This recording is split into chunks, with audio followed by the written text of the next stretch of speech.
So chapter 6 will cover quite a bit of information. The summer of 1990, pivot to Canada, 1990 to 1991, and then preparing for summer 1991. So a lot to cover. So summer 1990, Kim had a very difficult time sleeping that night. This would be her first trip to Europe. And Chiaki was also invited at the last minute. After Trey picked Kim up from the granny unit, of the Smith family, he drove both of them to the airport. So they're still in San Francisco at this point. So at the San Francisco International Airport, Gavin, Maria's husband, joined them. Gavin needed to reconnect with his mom and sister who stayed behind in Manhattan. This was the busiest of New York's airports. It was also the 6th busiest airport in the entire country, and it's the busiest commercial airport in North America. So it used to be called New York International Airport. After the assassination of the former president, this airport was renamed in his memory. After they landed in New York City, they were met with Gavin's sister Glenna, her husband, and her son. At the hotel, Glenna talked about her family's journey. During the 1960s, their mother suffered pregnancy loss. At this time, Kim made a mental note to find a book to help this family. Author's note. In November 1995, Richard Paul Evans published his first book titled The Christmas Box.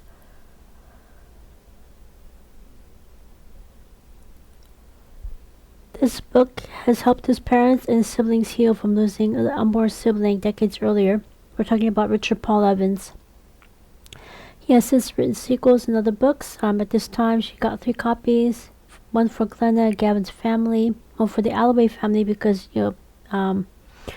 when Peter's mother was in the family way with him, she also suffered pregnancy loss. And a copy for herself.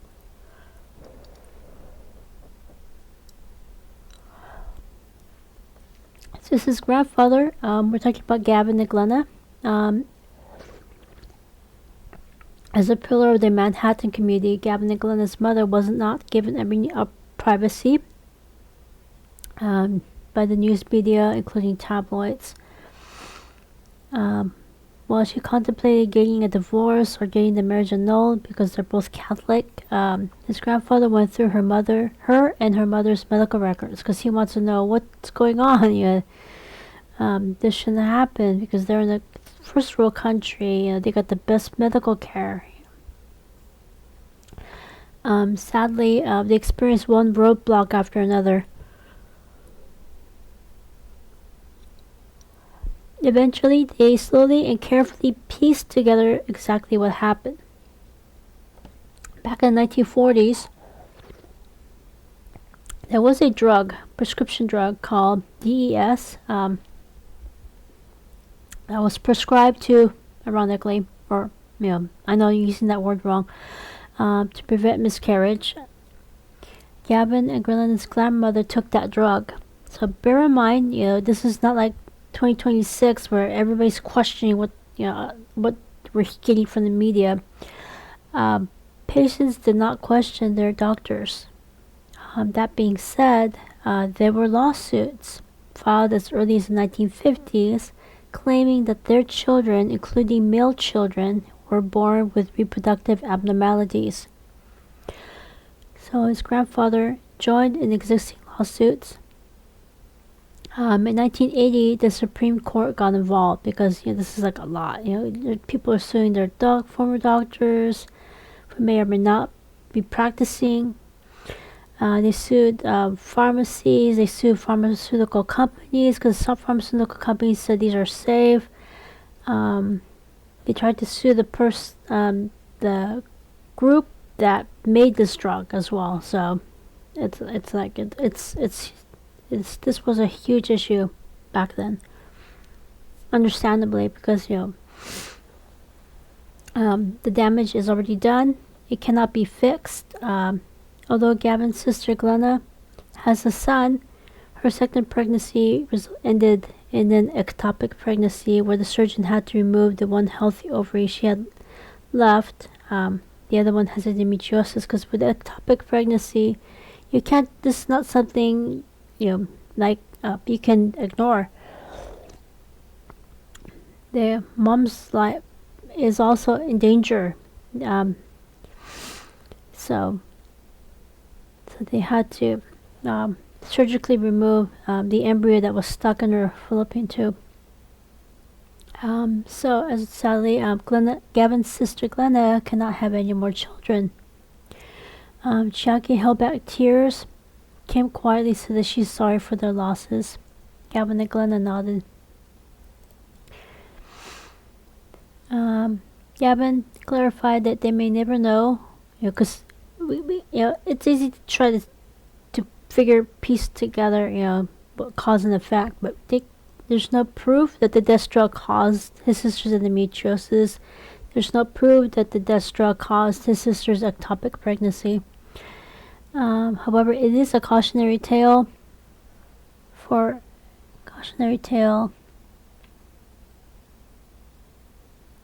To think very carefully. Don't just take whatever medicine or whatever surgery or any other type of treatment the doctors tell you need. Especially during pregnancy. So even if they have air quotes proof that it's safe, there's no guarantee that it's safe for everyone. Granted, if anybody gets into a serious car accident or they need emergency surgery, such as the ectopic pregnancy, they have to hope that the doctors will do only the right thing. Chiaki and Kim nodded. This was the wake-up call that Chiaki needed. All throughout elementary, junior high, and high school, she was a student athlete. And she took the schools and local hospital surgical and rehabilitation expertise for granted. Because it's like, okay, you tore your Achilles tendon, go to the hospital, go to the rehab center, take whatever medicine they give you. So with Chiaki, this was the wake-up call. Like, not everybody you can just blindly trust that they know what they're doing. So it never occurred to them that there are doctors who knowingly or unknowingly give their patients medicine that has long-term consequences, including the next generation. Chiaki made a mental note to be extra skeptical about doctors who promise to air quotes fix them. There is still no cure, 2026, for endometriosis, and anybody who claims to have a cure is lying, and they're scamming people out of their hard-earned money, and we don't know the long-term effects of that treatment. So for Kim, she was not surprised, because she's going to university, she's learning all this information that the media doesn't tell you. So one of her classes at the private university in Southern California, she learned what happened at the Tuskegee Institute. She also learned about experiments, air quotes, done on women and other inmates during the Holocaust. So yeah, when you look at research articles and all of a sudden you see an uptick, sudden increase in number of research articles during the 1940s, you have to wonder, did they gain all this information from the Holocaust, or is it something else? So it made Kim sick. Sick to her stomach.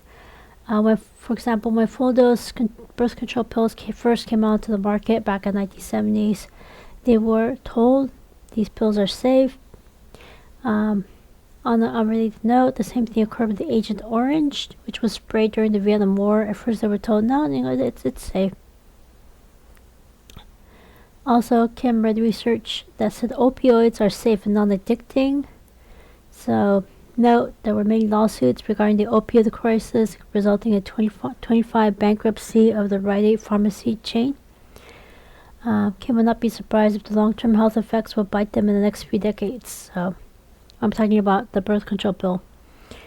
So when she resumed her university studies, she made a mental note to also learn as much as she can about the DES drug.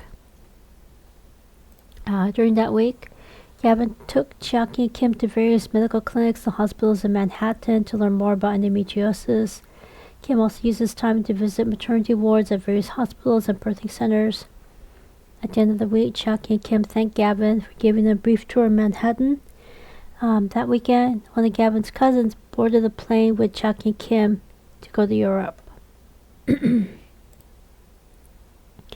The international airport in London was the largest in the city. It started as an airfield in 1930. And obviously after World War II, it expanded. Today it's the 8th busiest airport in the world. The moment they landed at Heathrow International Airport, Kim saw Chiaki transform in front of her eyes. All of a sudden, they not only looked British, they spoke in an authentic London dialect with perfect intonation and mannerisms. Although Gavin's cousin stayed with them and helped them safely navigate the seats in London, Chiaki ended up being the tour guide because, her father's half British, so she already knows all these different places. After they checked into a local hotel, they went to a nearby restaurant. Although Kim was not familiar with British food, she did more than her best to adjust to this new cuisine. She knew that in order to understand the people, she has to eat exactly what they're eating. And she had to also get used to the overcast, rainy, dreary weather. So even though it's summertime in London, it's a lot of rain. When she thought that the taste of the food matched the weather, she laughed at her inside joke. Chiaki asked Kim, "What are you thinking?" So when Kim admitted her inside joke, Chiaki laughed so hard that they snorted. So Chiaki's like, yeah, I know. So they spent the weekend sightseeing. They saw everything from the Big Ben to the London Eye. On Monday after breakfast, Gavin's cousin took both of them to a medical lab to get their blood work done. They went to an imaging center. While they waited for the results, Gavin's cousin took them to various clinics and hospitals. Kim brought with her notepad and took copious amount of notes from how they treat childbirth as well as endometriosis. When they went to one of the hospitals, Kim was confused.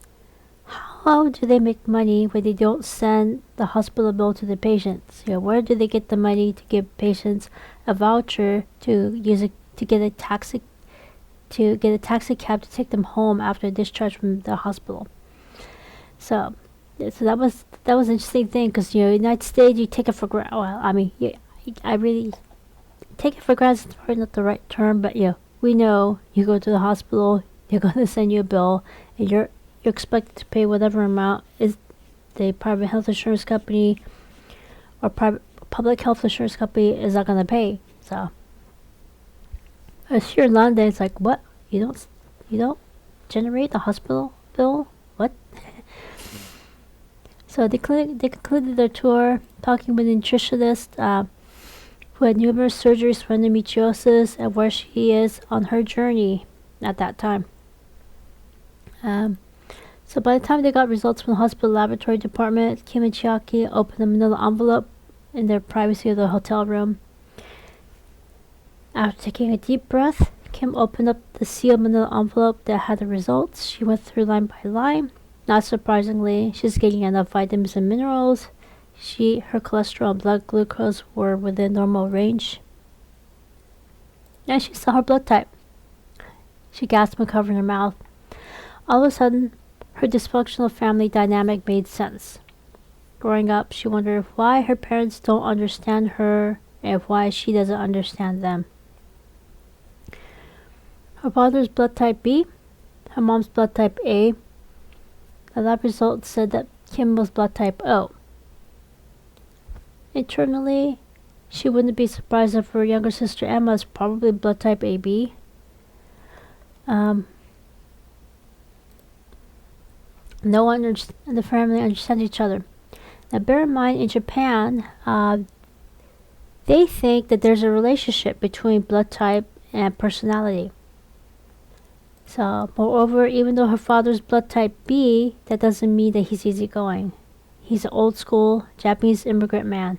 Everything has to be his way. Moreover, he's right, everyone else is wrong. Her mom, is blood type A. She adjusts to her environment and whoever she's with. So that's why her parents get along. Their marriage is rock solid. However, they should not have made any children of their own. Now, author's note, bear in mind, different blood types does not mean other families are hostile with toxic parents. This is a conclusion that Kim made regarding her own family. Each family has a different situation. The next day, Gavin's cousin took Chucky and Kim to a general practitioner to go over their results individually. For Kim, her progesterone level is too low. Kim wasn't surprised. When estrogen and progesterone are balanced, the monthly pain is manageable. However, for Kim, it was out of whack. So the doctor started her on natural progesterone cream. Over the next few weeks, Kim continued to get blood work done so the doctor could figure out the right dosage. And Chucky, the same thing. She saw a similar result, and they also got her started on a progesterone regimen as well. The following day, when they got the results from the imaging center, they went to their individual hotel rooms again to look at the images and read the technicians and physician's report. Kim was not surprised. Stage 1. Although her mother's younger sister had back cramps, they most likely did not have the disease, so Kim realized she won't get any support from either of them. In sharp contrast, she heard the gasps from the woman crying. Kim immediately put her medical record back into the middle envelope, resealed it, put it into her locked suitcase. As she went next door, Chucky apologized. Kim waved her hand away. Kim knew exactly what Chucky needed. No talking, just be there to physically support her. After Chucky calmed down, they told Kim that the MRI shows some of the lesions and adhesions that are characteristics of endometriosis. Chucky also has this. At this time, Kim carefully told Chucky they had one thing in common. Chucky was confused. Kim carefully explained both of them are not allowed to marry a person who is their first choice. The reason is their extended family. Chucky has extended family England, Japan. Kim has extended family Japan. They're xenophobic and homophobic. Kim ended by telling Chucky, we may not always be allowed to marry the person we want. Sometimes we're guided to marry the person their extended families will approve of. Although Chucky hated to hear this, they knew that Kim was telling the truth. It was so unfair. However, she was forced to realize that she has family members who will not accept her being trans and getting trans surgery. So, over the next few weeks, something close to a miracle happened to Chucky. All of a sudden, they could see which members of the queer community has endometriosis. At the moment, they realized the meaning of life, their life's purpose, help other queer people. For example, lesbians, bi women, trans people who are born female, get the medical care they need. When Chucky told Kim, Kim was in awe. At this time, Kim apologized for her ignorance. Chucky was impatient, just knew. Told Kim, cut to the chase. So Kim carefully wondered out loud, what is the difference between an endometriosis patient who wished they weren't born female versus a person who is trans? Without missing a beat, Chucky said that's the million-dollar question. Both groups wish they didn't have periods. For straight women, this only happens during the worst of the monthly pain and hemorrhaging. In terms of Chucky, before puberty, so long before these changes start, they felt that way. After puberty, the monthly pain makes their gender dysphoria go from bad to worse. Kim carefully replied, "Naruhodo," which means I see. Chucky nodded. Also, Gavin's cousin took them to other countries, such as France and the former West Germany. During Kim's entire life, Germany was two separate countries, East and West. It would take a while for her to adjust to the fact that they're now one united country. In the former West Germany, she met with a team of surgeons who performed surgery on endometriosis patients.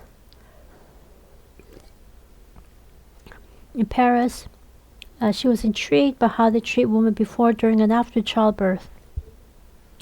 In addition to an extended maternity leave, a government worker goes to the new mother's home and helps where she's needed. Kim could not help but to be jealous. In the United States, you have a baby, maybe a few hours, a few days, depending on whether you had a C-section or a natural birth. They just discharge you from the hospital, and you're expected to figure things out on your own. But here in Paris, the government supports the new mom, not just financially, but also socially. So Kim realized if she were to have children of her own, she would definitely give Paris 2 big thumbs up. Gavin's cousin also took Chucky and Kim to Norway for a weekend. He talked about how Norway convinced Japan to import their parasite-free salmon for sushi. When they went to a local Japanese restaurant, Kim was stunned at how delicious raw salmon tastes. She couldn't understand why Japanese love the buttery texture as well. Not surprisingly, Chucky asked if they would consider exporting their fish to San Francisco when she finishes her apprenticeship with a sushi chef in Paris. During the final week in Europe, Chucky and Kim had the final appointment with a general practitioner in England. By then, Chucky and Kim's prescription of natural progesterone cream was finalized. Kim's level of progesterone is now where it needs to be. After she prepared for a 1-year supply, she got the receipt for income tax documents. At this time, she made arrangements for additional cream to be mailed to her temporary address in Canada. Kim thanked her doctor, got his business card. Chucky and Kim said their long goodbyes at the international airport in London. Kim will spend the next year in Canada, while Chucky will go to Paris to start her apprenticeship with a sushi master. At the international airport, Kim and Chucky said their tearful goodbyes, wished each other good luck in their respective journeys. After Kim saw Chucky board the plane to Paris, Kim boarded the plane to Canada. Kim had a layover in New York City. There, Kim went on to Toronto, Canada. The airport had a skylight with modern art peppered in strategic locations. At the airport, she was not surprised that Trey Murphy was there. He was in the same situation as Kim. He attended the same public university in San Francisco, was temporarily homeless when the on-campus housing was badly damaged by the earthquake the year before. So the Alloway family also helped him get into the same university, Canada. The following year, both of them will, fingers crossed, start attending public university in Berkeley with the intent to graduate there. Kim could not be more thrilled to start her stint in Canada with a familiar face. About a half-hour drive, using his rental car, he drove her to the temporary home in Canada. It's a 3-story, 9-bedroom, 7-bath wood and brick Victorian home. This home has high ceilings, exquisite woodwork, ornate fireplaces.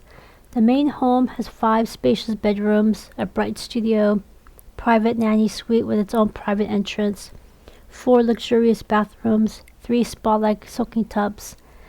This home also has an open concept kitchen, dining, family room. The custom designed kitchen has quartz countertops, a large island, cozy study nook. The additional home has 3+1 legal den bedroom apartments with an out-of-sight entrance. This property also has a rooftop deck, lush, large flowering backyard oasis, and up to a 6-car laneway accessible car parking. So, some of you may not be familiar with what is this. So, rather than the garage, you park your car outside, and there's a designated space for where the cars can be parked. So that's what I mean. It's kind of like a parking lot on the property.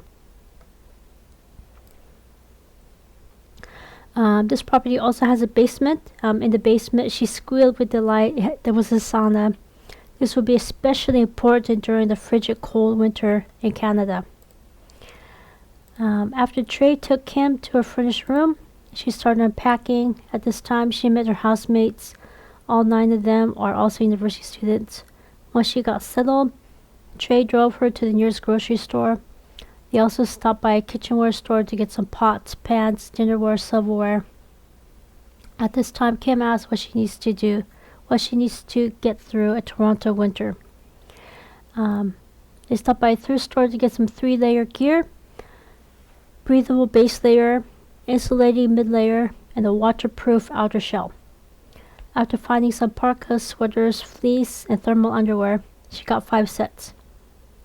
She did this because she doesn't want to be wearing the same thing to school every day. She also bought some winter boots that are highly insulated, waterproof with excellent traction, and high-quality wool socks.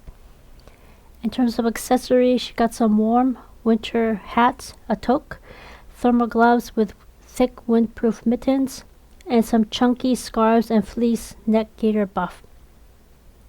She also bought some local clothes, so her American/Japanese clothes won't make her stand out any more than her face and straight black hair already has. Granted, about 40% of Toronto's population are visible minorities. Before university opened for the next academic year, term, Kim talked at length with her housemates about spoken, unspoken rules, mores to make certain that she follows the local customs and rules as well as respect each other's local boundaries. On her way back to her temporary home, she saw an Orange Julius shop. She stopped by, got herself a small cup of her favorite beverage. At this time, she made a mental note to treat herself once a month, depending on the weather. Once she registered as a student at the university and chose which classes she would attend, she took a quick flight to Milwaukee, Wisconsin. That week, she visited the Endometriosis Association of America, learned as much as she can about endometriosis. She also met the founder, who went through several surgeries and asked a lot of questions about her journey. Before her trip ended, she got a list of top surgeons as well as some informational pamphlets. Kim also used this time to visit some cheese shops since she knew this may be her only chance to visit this great state. The church was different in Canada. Going back to Canada, unlike the United States, where a significant percentage attend church on a regular basis, attendance rate and personal importance is less so in Canada. So Trey and Kim ended up holding Bible study at their temporary home instead. Since Trey grew up devoutly Catholic, Kim did more than her best to be respectful. However, she carefully asked questions as she could understand as much as she could about Roman Catholicism from him. At this time, she made a mental note to resume Catholic services once they start attending the public university in Berkeley. Also, Kim used this opportunity to get to know Trey and the Murphy family better. After the end of the Civil War, his African-American ancestors met and married Irish Catholics. Both groups were oppressed by the Protestant majority, so they did not have any quarrel with each other. The Murphy family in San Francisco, as well as his other Irish ancestors, left Ireland during the potato famine. As a result, Irish Catholic churches in this country were a safe haven for both groups. They met like-minded people, and it was their social anchor, safety net, and cultural bridge. For reference, I don't know how many of you have actually watched this film, but I highly recommend watching the film 2002, Gangs of New York. This movie was slated to be released in 2001. However, 9/11 happened, and that forced the film to be pushed back to 2002. And this is one of the final films that shows the actual World Trade Center before it was hit. Spoiler alert. Yeah, when I saw this film in a local theater, and when they showed the World Trade Center, everybody in that theater was in tears. Really powerful film, because a lot of things people think, oh, all white people in America are the same, but this shows Catholics and Protestants, even in Ireland, they're divided. They come to this country, again, Catholics and Protestants, they're divided. And this film really showed that divide. So Irish were not seen as white back then. They were seen as immigrants. They don't speak English, or they speak different kind of English. They have less education, low income. They have more kids than they can afford. They're They make up most of the crime. Yeah, sounds familiar, huh?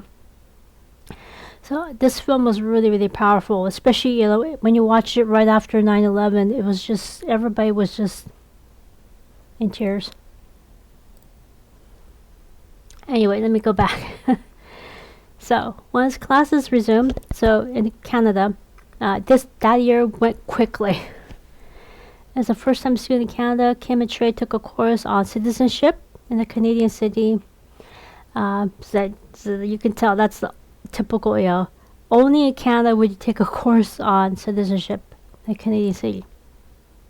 Now, in terms of music, Kim took classes about Beethoven, opera, music theory. In terms of public health, she took courses on public health policy in Canada, statistics classes, perspective in health, gender, ethnicity, and race, as well as population health.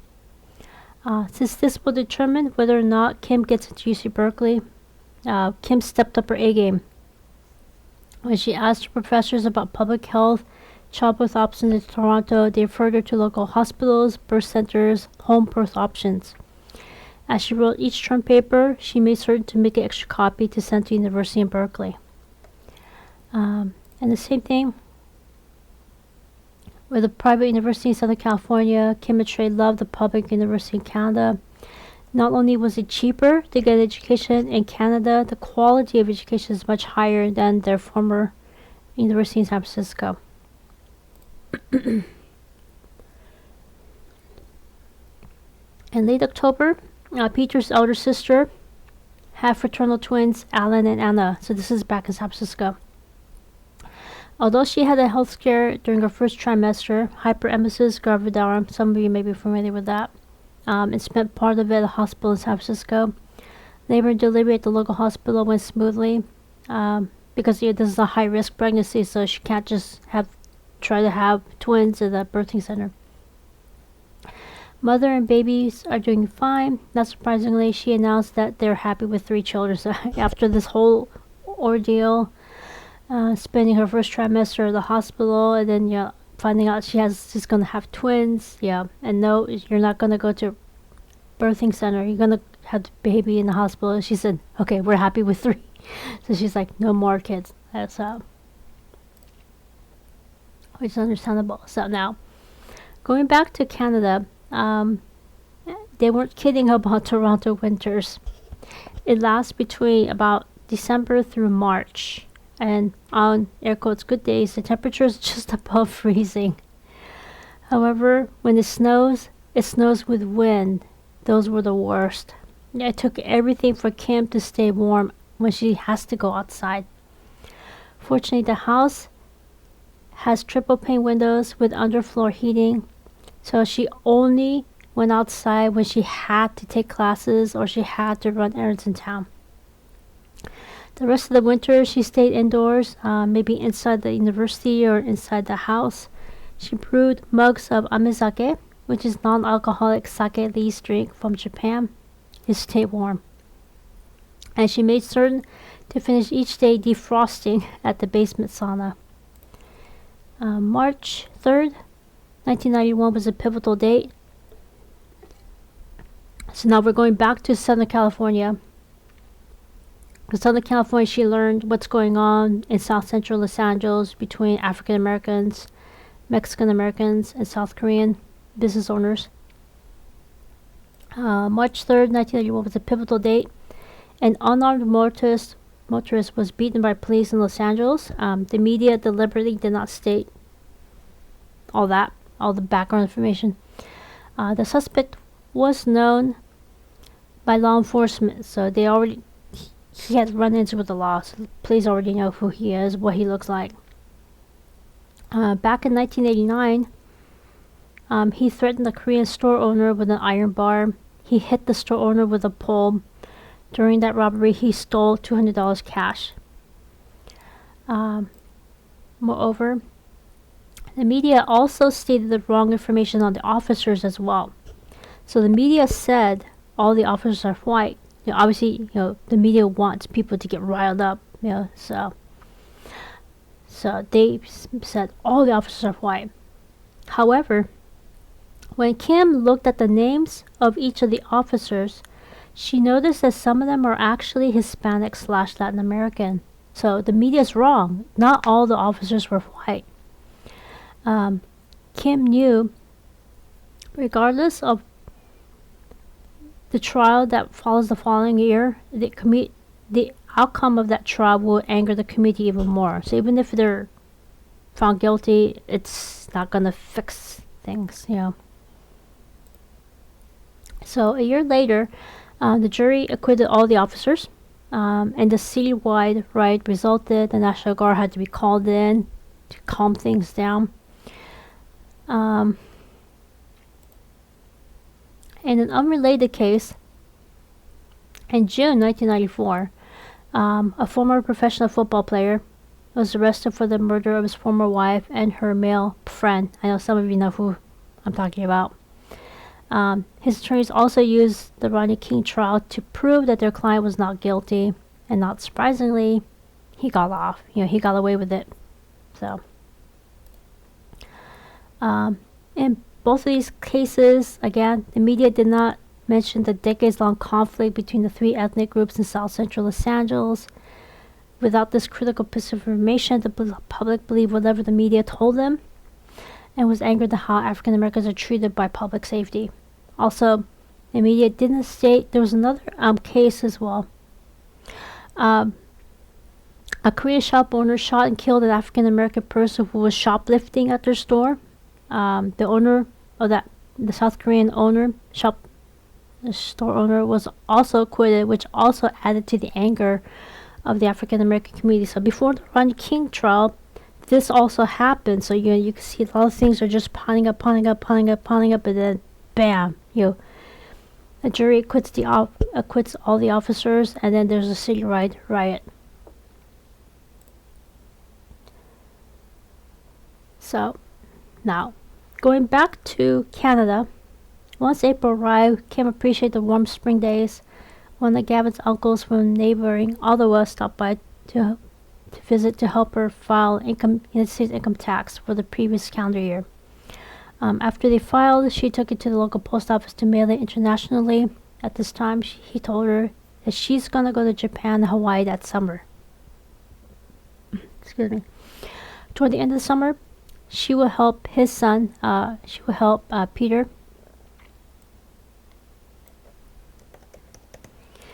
and his friends start their clinic and studio. She nodded, thanked him for the intel. Before she knew what happened, it was fun examination week. After the last examination, she helped her housemates clean the house thoroughly. While she was packing her suitcases, she laundered her winter clothes one last time. She donated those clothes and the kitchenware back to the local thrift shop so the next person can purchase and use it.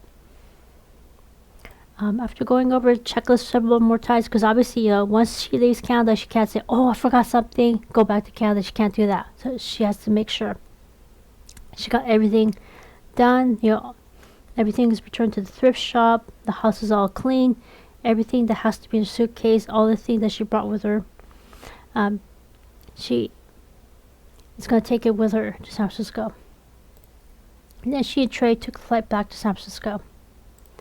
Around this time, Kim's parents sent her a letter via postal mail. Her parents from San Francisco. They were beaming. They just moved into their new home in Brisbane. They love it. They include photographs of their new home inside and out. They took copious amount of photographs of their community garden. Her mother included photographs of the tree frog family. So there's a family of tree frogs that moved in as well. That happened as soon as Mr. Hashimoto included a water pond in his traditional Japanese garden. The flight to San Francisco was uneventful. Plane landed, taxi into the terminal. They got their carry-on luggage, prepared to leave the plane. At baggage claim, they picked up the suitcases. Peter went to the parking garage to drive his car to where they were waiting. The short ride back to San Francisco was also uneventful. Peter dropped Triasach off at the Murphy Hotel. They reached Smith's residence. At this time, Kim thanked Peter after he drove off. Kim spent the first week at the Smith family home. So during that week, she reopened her bank account, deposited the amount she didn't use in Canada. She also reopened her safety deposit box, dropped off her documents. She also got mail from the Public University of Canada. Her transcripts are in the envelope. Around this time, Peter drove Kim to Berkeley. She met with some of the faculty, gave them the copies of returned papers and transcripts. At this time, she told them she's planning to have her senior capstone project about how various countries, cities, San Francisco, Los Angeles, New York City, England, Paris, Canada, help women go through childbirth. She also mentioned that she will spend part of the summer in Japan, learn what they do as well. Much to her relief, because they can't just let her into the university. They need proof. They need to actually meet her, talk to her, see where she is on figuring out what her senior capstone project will be. Much to her relief, they accepted her as a junior transfer. She also got a part-time gig at the University Student Health Center. At this time, she registered for classes, went to the bookstore, bought textbooks and school supplies. She also bought a box of self-addressed stamped envelopes and some stickers that contain the university's logo. Before she went to her parents' new home in Brisbane, she went to her former temporary home in San Francisco. When she went to the front door, the man who was going to sell his house to pay for his wife's nursing home care costs waved to her. After looking both ways before he crossed the street, he profusely thanked her for giving him a new lease on life. His wife is as well as can be expected, because obviously if you're in your 20s or 30s, you had a stroke, you may be able to make a full recovery, but somebody in their 60s, the outcome is not as rosy. So moreover, he said that one of his adult children and her husband decided to move back to the Bay Area, because they're like, what's going on here? Dad's tried to sell his house, and whenever they talk about mom, he just starts breaking down. So he had to tell him this is what happened. So one of his adult children and her husband decided to move back. This may be a sign. They need to go back home, help him. So they have quit their jobs in corporate. They have started their bed and breakfast in the Bay Area. So they will help him take care of their mother. Kim said that was fantastic. After some small talk, he excused himself. Kim stayed outside as he carefully walked across the street back to his home. And she saw a middle-aged couple waiting for him at his front door. Kim was relieved that he's no longer alone. So next, she went to her parents' new home in Brisbane. She was in awe.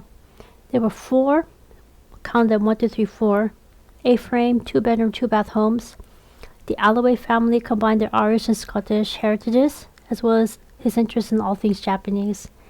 In front of their porch, there was a Jizo stone statue, in memory of their unborn baby they lost to a miscarriage. The Hashimoto family's home combined their Hawaiian, Japanese, Portuguese heritages. Their son, who was in high school, moved with them. Because his 2 older sisters, they're already at the university or already married with children of their own. The Smith family home combined the British and indigenous California heritages and the Japanese one. Their older son, older daughter already graduated from university. They're married with children. Chiaki is in Paris, starting her sushi internship. So Kim's parents' home reflected their Japanese heritage, and there was a grand unit on the property as well. Currently, it's vacant. Next to their homes,